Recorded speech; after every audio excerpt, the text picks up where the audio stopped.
உறவுகளை அனைத்து உறவுகளுக்கும் என் இனிய வணக்கம். எல்லாரும் எப்படி இருக்கீங்க? நல்லா இருக்கீங்களா? நான் ரொம்ப சூப்பரா இருக்கேன். இன்று பிறந்த நாள் திருமண நாள் காணும் அனைவருக்கும் என்னோட பெஸ்ட் விஷஸ், மனமாற வாழ்த்துக்கள். இன்னைக்கு என்ன வீடியோனா, என் லைஃப்ல நடந்ததை தான் நான் உங்களுக்கு ஷேர் பண்ண போறேன். அதுக்கு முன்னாடி இன்னைக்கு காலைல நான் என்ன சமைச்சேன்னா, இன்னைக்கு சாம்பார் வச்சு அதில் புடலங்காய் கத்திரிக்காய் போட்டு சாம்பார். இன்னைக்கு காயெல்லாம் முடிஞ்சிருச்சு. நாளைக்கு வெள்ளிக்கிழமை, நாளைக்கு தான் காயெல்லாம் வாங்கணும். இருந்த காயை வச்சு சாம்பார் பண்ணிட்டேன். அத்தானுங்க சாப்பாடு கட்டி கொடுத்துட்டேன். பசங்க இங்கே யாரும் சாப்பிடல, எல்லாம் ஸ்கூல்ல தான் சாப்பிடுவாங்க. காலையில் சாப்பாடு அங்கே டிஃப்ரெண்டாக போடுறதுனால அவங்க இங்கே வீட்டில் சாப்பிட்றதில்ல, காலையில் அங்கே தான் சாப்பிடுவாங்க. அடுத்து வேற 10:45 ஆயிடுச்சு. பசி எடுத்துருச்சா, அதான் லைட்டாக சாப்பிட்டுக்கலான்னு. இது சாம்பார், இது நேற்று வச்ச புளிக்குழம்பு. எங்கள் அத்தானுக்கு புளிக்குழம்பு வேணுமா அப்படின்னு கேட்டதுக்கு வேணான்னு சொல்லிட்டார். அதான் நான் சாப்பிட போகிறேன். கொஞ்சம் தான் இருந்துச்சு. சாப்பிட்டுட்டு என் லைஃப்பில் நடந்த ஸ்டோரியை உங்கள்கிட்ட ஷேர் பண்ணுறேன்.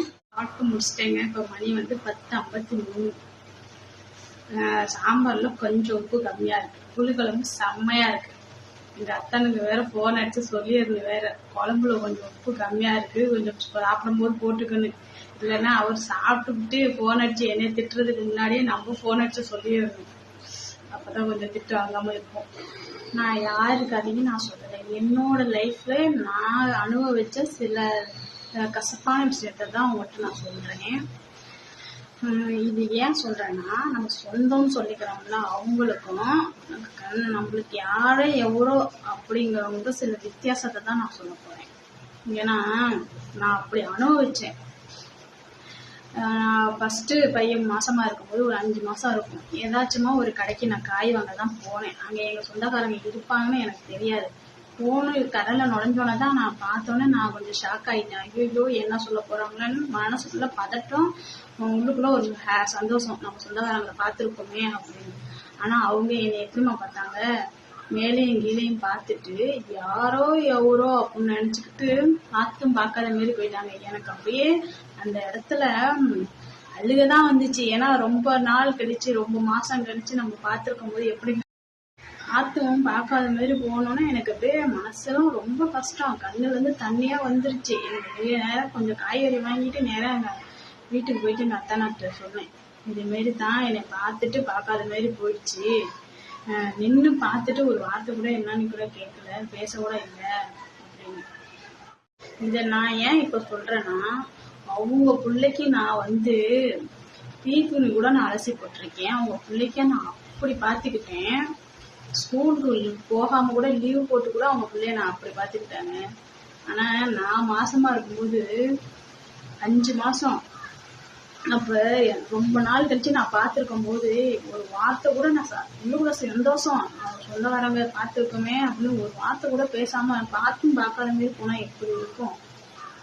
அதெல்லாம் அவங்கள இப்ப ஈஸியா நினைச்சிருப்பாங்க. அதெல்லாம் எனக்கு அப்போ ஒரு என் லைஃப்லலாம் எனக்கெல்லாம் வளகாப்புன்னு ஒண்ணு நடக்குமா அப்படின்னு நான் இருந்தேன். ஆனா எனக்கும் வளகாப்பு நடந்துச்சு. ஏன்னா வளகாப்புங்கிறது நம்ம அம்மா வீட்லயும் நம்ம வீட்டுக்காரங்க வீட்லயும் சேர்ந்து வந்துதான் வளகாப்பு போடுவாங்க. ஆனா எனக்கு தான் யாருமே இல்லையே. எல்லாம் இருந்தாங்க, அப்ப எங்ககிட்ட யாருமே பேசாம இருந்தாங்க.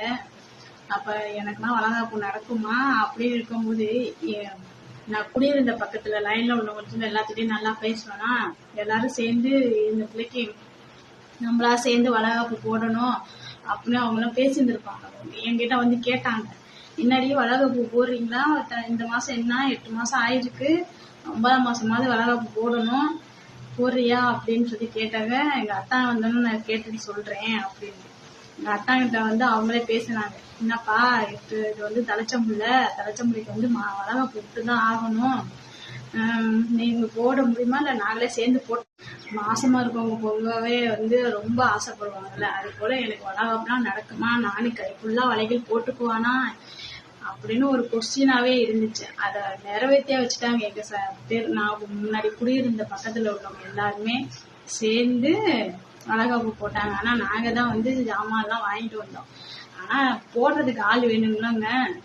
எல்லாருமே இடத்துலயும் போய் எல்லாத்தையும் சொல்லி எல்லாருமே எனக்கு என் தெருவில் உள்ளவங்க எல்லாருமே வந்து எனக்கு வளையல் போட்டு விட்டு நல்லா இருக்கணும், நல்லா நார்மல் சுகப்பிரசவமா இருக்கணும், தாய் பிள்ளை நல்லா இருக்கணும், நல்லா ஆம்பளை பிள்ளையா இருக்கணும் அப்படின்னு சொல்லி எனக்கு வாழ்த்திட்டு போனாங்க. அவங்களெல்லாம் நான் மறக்கவே மாட்டேன். இந்த வளகாப்புன்னு வந்து எங்கள்கிட்ட வந்து பேசுனாங்க பார்த்தீங்களா, அவங்க வந்து முஸ்லீம் தான். நீங்க வளகாப்பு போய் எங்க அத்தான்ட்ட சொந்த பந்தம் வந்து சேர்ந்து வளகாப்பு போட்டாதான் வளகாப்பு நடக்குமா, நல்லபடியா புள்ள பிறக்குமா? அப்படிலாம் இல்லைங்க.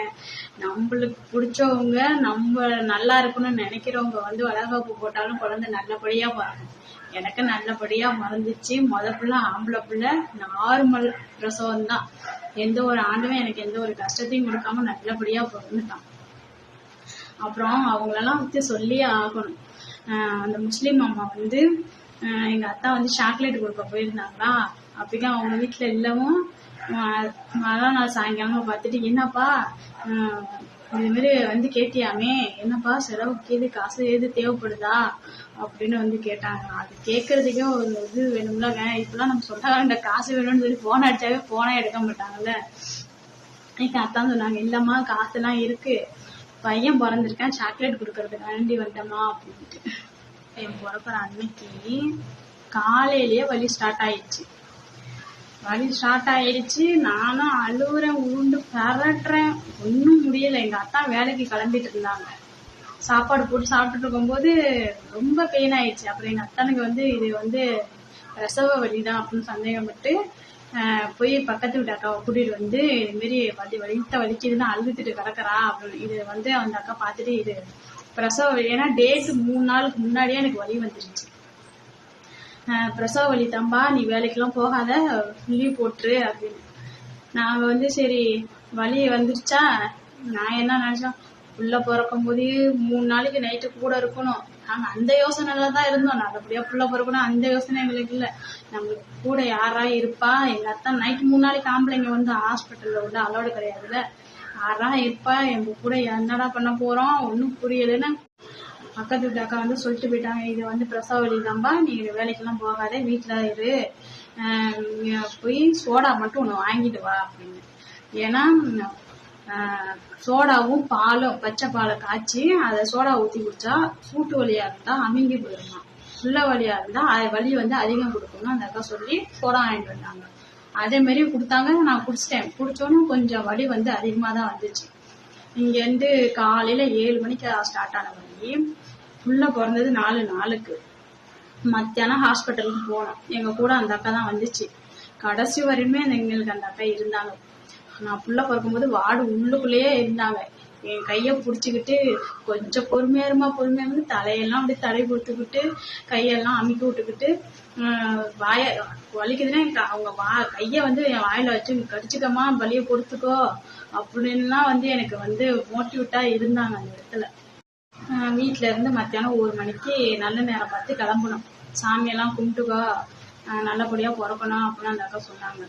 சாமியெல்லாம் கும்பிட்டுட்டு என்னென்ன தேவை எல்லாத்தையும் எடுத்துக்கிட்டு ஒரு ஆட்டோ வர சொல்லி நானு அந்த அக்கா அத்தா 3 பேர் தான் ஹாஸ்பிட்டலுக்கு போனோம். மத்தியானமா போனோன்னா அங்க ஹாஸ்பிட்டல்ல செக் பண்ணிட்டு சொல்லிட்டாங்க, இது மாதிரி நார்மல் பிரசவம் ஆயிடுமா, அட்மிஷன் போட்டுக்காங்கன்னா அட்மிஷன் போட்டுட்டு அங்க நடக்க விட்டாங்க. நல்லா வலி வரட்டும் அப்படின்ட்டு நடக்க விட்டாங்க. நடந்துகிட்டே இருந்தேன், என்னால முடியல.